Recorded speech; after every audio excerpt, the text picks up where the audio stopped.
ETF index mutual funds నేర్చుకుని stock మార్కెట్లో రాణించాలనుకుంటున్నారా? వెంటనే ఈ నెంబర్కి కాల్ చేయండి.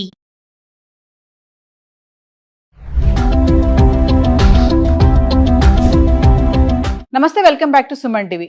ఈ రోజుల్లో బంగారంపై రుణాలు తీసుకునే వారి సంఖ్య సామాన్యుల్లో బాగానే పెరిగిపోతుంది. రోజు రోజుకు బంగారం ధర పెరుగుతుండటంతో దీంతో లోన్ తీసుకునే వాళ్ళ సంఖ్య కూడా పెరుగుతూనే ఉంది. మరి ఇతర లోన్లతో పాటు పోలిస్తే బంగారం పైన లోన్ తీసుకుంటే వడ్డీ రేటు తగ్గుతుందని నిపుణులు చెప్తున్నారు. దీనిపైన మరింత సమాచారం అందించడానికి అనలిస్ట్ మందల కృష్ణారెడ్డి గారు ఉన్నారు. సుమన్ టీవీ ప్రేక్షకులకు నమస్కారం. గోల్డ్ లోన్ తీసుకుంటున్నారా? అయితే ఒకసారి పూర్తి వివరాలు మీరు తెలుసుకోండి. ఇప్పుడు అనేక రకాలుగా మార్కెట్లో అనేక రకాల లోన్స్ ఉన్నప్పటికీ అతి తక్కువ వడ్డీ రేటుకు లభించేటువంటి లోన్ ఏదైతే ఉందో అది గోల్డ్ లోన్ మాత్రమే. Compare to any other loan కంపల్సరిగా ఇంతకన్నా తక్కువగా ఏ లోన్ మనకు దొరకదు. రెండోది, రోజు రోజుకి బంగారం రేటు విపరీతంగా పెరిగిపోతుంది కాబట్టి ఈ లోన్లు తీసుకునే వాళ్ళ సంఖ్య కూడా పెరుగుతోంది. ఒక రకంగా గత సంవత్సరానికి ఈ సంవత్సరానికి మనం పోల్చినట్టయితే 26% గోల్డ్ లోన్ తీసుకునే వాళ్ళ సంఖ్య పెరిగింది. ఇది పెరుగుదలను సూచిస్తోంది. బహుశా ఈ సంవత్సరం ఫలితాలు ఇంతకన్నా చాలా ఎక్కువగా ఉంటాయని అనిపిస్తోంది. ఎందుకంటే ఎక్కువగా రేటు ఉండటం వల్ల తక్కువ సమయాల్లో, రేటు తక్కువ ఉన్న సమయాల్లో కొనుక్కున్న వాళ్ళందరికీ కూడా ఎక్కువ డబ్బు ఒకేసారి వస్తుంది. లోన్ తీసుకొని మనం అవసరాలు తీర్చుకొని మళ్ళీ కట్టుకుంటూ పోవచ్చు అనే ఉద్దేశంతో కొంతమంది గోల్డ్ లోన్ కోసం వస్తున్నారు. కొంతమంది ఇప్పుడు దాన్ని బయట అమ్మేదానికన్నా లోనుగా తీసుకుంటే మళ్ళీ ఎప్పుడో ఒకసారి మనం దాన్ని కట్టేసి వెనక్కి తీసుకోవచ్చు, ఇంకా రేటు పెరుగుతుంది బాగా, అది మనకు ఒక పెద్ద అసెట్ కింద మారుతుందనే ఉద్దేశంతో కొంతమంది పనిచేస్తున్నారు. కానీ విచిత్రం ఏంటంటే గోల్డ్ లోన్ గతంలో తీసుకున్న వాళ్ళలో 30% మంది డబ్బులు తిరిగి చెల్లించకుండా ఎగవేతకు పాల్పడ్డారు. ఇది చాలా కష్టమైన విషయం. అంటే అనొచ్చు, మీరు మన దగ్గర గోల్డ్ ఉంది కదా అమ్మేయచ్చు కదని. ఆ అమ్మకానికి కూడా పెద్ద ప్రాసెస్ ఉంటుంది. దానికి నోటీసులు జారీ చేయాల్సి ఉంటుంది, వేలంపాట వేయాల్సి ఉంటుంది, ఆ ఆక్షన్లో పాడి వచ్చిన డబ్బు తీసుకోవాల్సి ఉంటుంది. ఇదంతా చేయాలంటే చాలా టైం పడుతుంది. దీంట్లో ఒక్కోసారి లాభపడవచ్చు, ఒకసారి నష్టపడే అవకాశాలు ఉన్నాయి. రకరకాలుగా జరుగుతుంది. దీనికే ఇప్పుడు బ్యాంకులు ఏం నిర్ణయించాయంటే ప్రతి నెల వడ్డీ వసూలు చేయాలని డిసైడ్ చేసుకున్నాయి. అంటే ఇంతకుముందు సంవత్సరానికి ఒకసారి లేదా మొత్తం టోటల్గా గోల్డ్ లోన్ అంతా తిరిగి చెల్లించినప్పుడు వడ్డీతో ఒకసారి తీసుకునేవి. అలా చేయడం వల్ల ఏమవుతుందంటే సంవత్సరం, 2 సంవత్సరాలు, 3 సంవత్సరాలు వదిలిన తర్వాత ఎప్పుడో వాడి దగ్గర డబ్బులు తీసుకుంటే ఆ డబ్బులు ఇవ్వలేని పరిస్థితిలో ఉండి చాలామంది అసలు డబ్బులు, వడ్డీ డబ్బులు కూడా మొత్తం ఎగ్గొట్టి వెళ్ళిపోతున్నారు.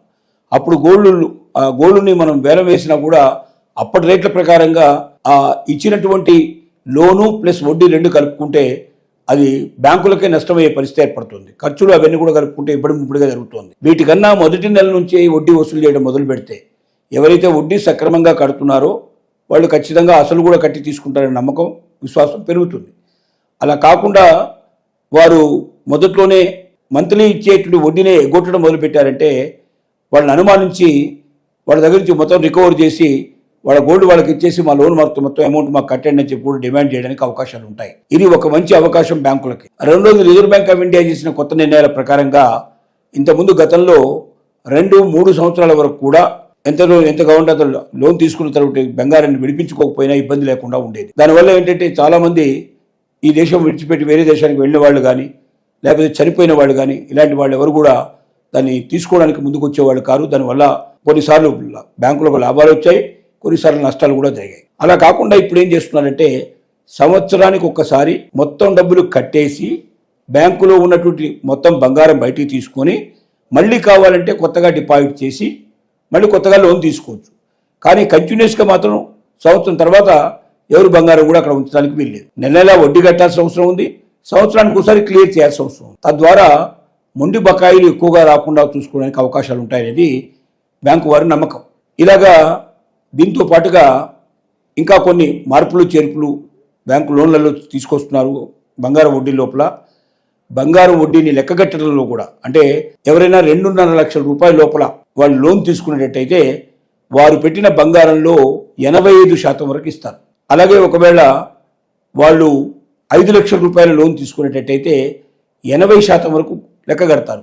ఆ గోల్డ్ లోపల 80% వాల్యూ అమౌంట్ ఇచ్చేస్తారు. ఇక 70 వాళ్ళు అంతకన్నా ఎక్కువ 5 లక్షల కన్నా ఎక్కువ డబ్బు తీసుకున్నట్టయితే 75% మాత్రమే ఇస్తారు. ఎందుకంటే ఎక్కువ మొత్తంలో తీసుకుంటే కట్టకపోతే చాలా ఇబ్బందులు వస్తాయి. కాబట్టి తక్కువ పర్సెంటేజ్ వాళ్ళకి ఇచ్చినట్టయితే, అంటే 100 రూపాయలకి ఉండే గోల్డ్ పెడితే 75 రూపాయలు ఇస్తారు. ఆ 25 రూపాయలు ఉన్నట్టయితే రేపు పొద్దున వాళ్ళు కట్టలేకపోయినా వేలం వేసి తమ డబ్బు తాను రికవర్ చేసుకొని నష్టం లేకుండా బ్యాంకు బయటపడుతుందన్న నమ్మకంతో తీసుకున్న నిర్ణయం ఇది. కాబట్టి ఇలాంటి అన్ని నిర్ణయాల వల్ల గోల్డ్ లోన్ తీసుకున్న వాళ్ళు మరింత ఎక్కువగా లాభదాయకంగా ఉండేటట్టుగా, వారు వారి విద్యుక్త ధర్మాన్ని మర్చిపోకుండా ప్రతి నెలా వడ్డీ చెల్లించే పద్ధతి, సంవత్సరానికి ఒకసారి దాని మొత్తం అమౌంట్ పెట్టించి మళ్ళీ తీసుకొని తిరిగి అవసరమైతే మళ్ళీ రెండోసారి బ్యాంకులో పెట్టి మళ్ళీ దానికి వాళ్ళు లోన్ తీసుకునే పాసిబిలిటీ ఏర్పాటు చేయడం, వాళ్ళకు 85% వరకు 2.5 లక్షల లోపల ఇవ్వడం, 80% వరకు 5 లక్షల లోపల ఇవ్వడం, దాటిన వాళ్ళకు 75% ఇవ్వడం, ఇలాంటి అనేక రకాలైనటువంటి మరి ఏవైతే నిబంధనలు విధించారో బ్యాంకుల వాళ్ళు, గోల్డ్ లోన్లో అక్రమాలు అనుచితాలు జరగకుండా ఉండాలనే ఉద్దేశంతో చేస్తున్న పని ఇది. ఎందుకంటే గోల్డ్ ఒక్కోసారి ఎప్పుడు ఎంత పెరుగుతుందో ఎంత తగ్గుతుందో ఎవరు చెప్పలేరు. ఇప్పుడైతే బాగా పెరుగుతోంది, కానీ ఇది ఎన్నాళ్ళు ఉంటుంది? ఒకవేళ తగ్గితే రేపు పొద్దున పరిస్థితి ఏమిటి? ఒకవేళ అనూహ్యంగా తగ్గింది, అప్పుడు వీళ్ళకి ఇంత వడ్డీ ఇచ్చిన తర్వాత అది బాగా తగ్గితే ఆ వడ్డీకి వచ్చిన డబ్బులు మొత్తం మనుషులకు ఉండేటువంటి ఆలోచన ఏంటంటే తమ కట్టాల్సిన దానికన్నా తమ గోల్డ్ డబ్బులు ఎక్కువ వస్తాయి దాంట్లో అనే ఆశ ఉంటే డబ్బు కట్టి తీసుకుంటారు. లేకపోతే తమ కట్టిన డబ్బు కన్నా తక్కువ వస్తుంది అనుకున్నప్పుడు కట్టడానికి సిద్ధపడరు, అలా ఎగవసే ప్రయత్నం చేస్తారు. కాబట్టి చాలా జాగ్రత్తగా మూవ్ చేసుకొని బ్యాంకులకు నష్టం రాకుండా, వినియోగదారులకు కూడా నష్టం లేకుండా ఉభయకుషు లోపల ఉండేటట్టుగా ప్రయత్నాలు జరుగుతున్నాయి.